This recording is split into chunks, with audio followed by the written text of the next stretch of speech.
Hello everyone, welcome back to one of my videos. The last time we met, I discussed the Tamron 28-300, and it was one of my very first lenses. It was a gift along with the N90S, and I also had a couple other lenses that went along with that. One of them was a mirror lens, a 500 millimeter mirror reflex lens, f8 at 500, and it had a 2x teleconverter for it that screwed on. It was a manual lens with a Nikon adapter, and you know, it would go out to 1,000 millimeters. Reflex lenses are not real sharp, but they're also not real expensive. And if you're looking for a lens that can give you some reach at the 500 millimeter, and sharpness isn't a big issue for you, you just want to be able to reach out there and capture that bird or that pheasant or rabbit or whatever the case may be, a 500 millimeter mirror reflex lens may be right for you. One of the other lenses I received was a replacement for one of the lenses that got stolen. When I had the Minolta, I had an 8 millimeter fisheye, and it was very special lens. It was a Sigma, and it had a very special purpose, which was, you know, the distortion that comes with a fisheye view. And my loving wife got me this lens, which is a 16 millimeter f2.8 fisheye, and this has a lens cover on it. There's a plastic lens cover, but that is the 16 millimeter f2.8. Now, this lens, I'll be honest, did not work for beams on the D7200. If you were really close to something, you know, it would focus. You could get it in focus, but as soon as you started getting away, you couldn't focus it all, manually or automatic. It just didn't focus well. Unfortunately, it just didn't work, and that was the only lens I ran across that didn't work real well on the D7200. So those were the lenses that I first started out with.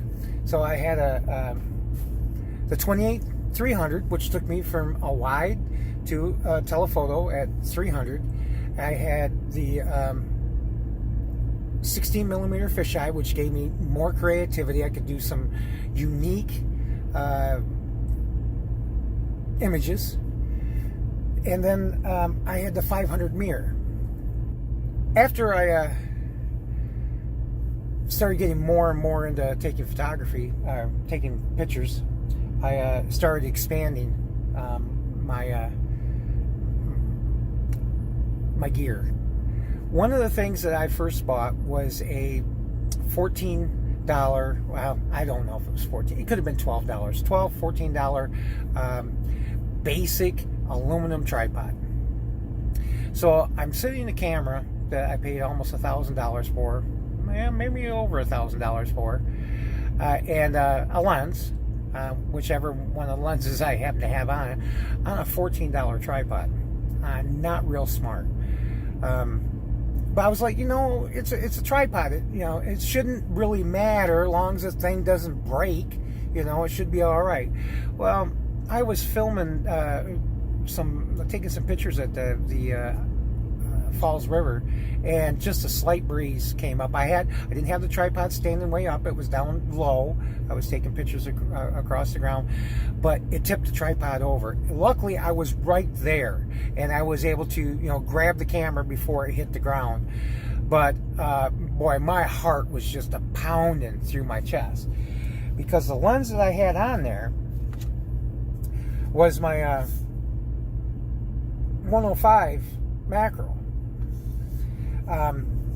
The 105 macro, this happens to be a VR2 version. The red indicates the VR2 version. This lens was the absolute sharpest lens I had ever owned. Just amazing. Just absolutely amazing. Now this lens uses 62 millimeter filters, which fortunately was the same size filters that the Tamron used, so I could interchange filters, and we'll do a whole video on filters. But this was my next lens. This lens was not cheap, and it shows in the results. The images that you can take with this is absolutely amazing. 105 millimeter. Nikon calls it a micro lens, but for most of us, we know them as a macro. Let's see if I can get that right side up, upside down. Anyway, well, as time went on, the Tamron is the Tamron 28-300 is not a real expensive lens. It is a good lens. Don't get me wrong. It's a good lens. Great lens to start out with. Gives you lots of versatility. Great walk around lens. I looked the other day on eBay and I seen them used anywhere from $70 to $110 used. New, the newest version runs $600 and $800. Not bad. It is worth every penny of the lens. But the lens isn't the sharpest tack in the board. It after 100 millimeters, it really starts falling off in sharpness. Still can get amazing pictures, as I showed you before, just absolutely amazing pictures. But if you're after a much sharper lens, but want to stay in that same zoom range, you can do what I did. And I bought the Nikon 28-300. Now this lens, it's probably 3 times heavier than what the Tamron is. Now I have the Tamron out right now, but I got it attached to a camera. Well, maybe I can pull it out here and show you the difference in the size. Let's see. There. So both of them are 28-300s. This one's a Nikon. This one's got the Tamron. This lens is a lot sharper, and it's not a whole lot more expensive. It is more expensive, no doubt about it. But this lens is really sharp all the way out to 300. Is it going to be as sharp as a 300 millimeter f2.8? No, but it didn't cost $5,000 either, you know? So, yeah, we're not even going to go there. As a walk-around lens, as a go-to lens, if, let's say, for instance, you've decided you want to get into photography, and you watch my videos, and you said, you know, Gene there, he was talking about the D7200. I think I'll get a D7200. I can get one for under $1,000, brand spanking new, no lens.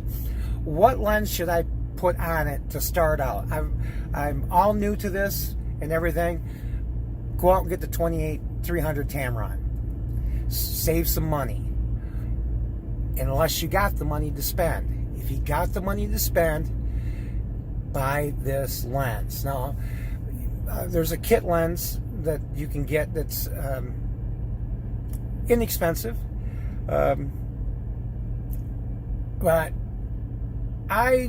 it's an 1870, I believe, or a 7200, or the 2 kit lenses. Yeah, not for me. Not for me. 28-300 was perfect for me. And I bought this used off of eBay.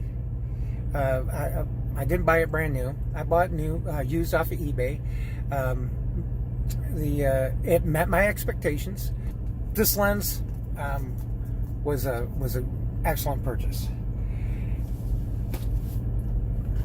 Another lens that I purchased after that was I needed something wide. 28 was all right. 28 millimeters is pretty good, but I wanted to go really wide.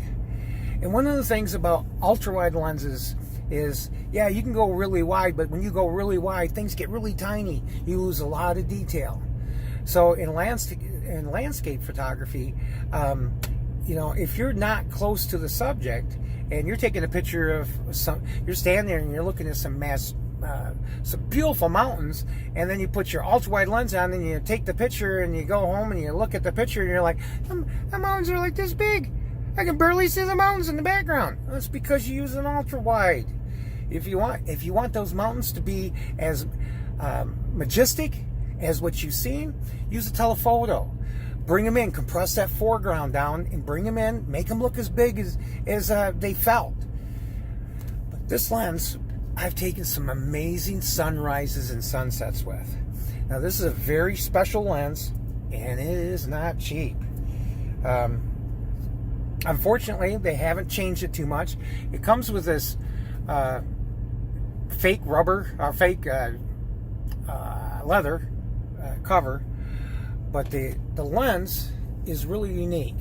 I don't know if you can see it or not. Let's see if I can see how it's got a curve to it.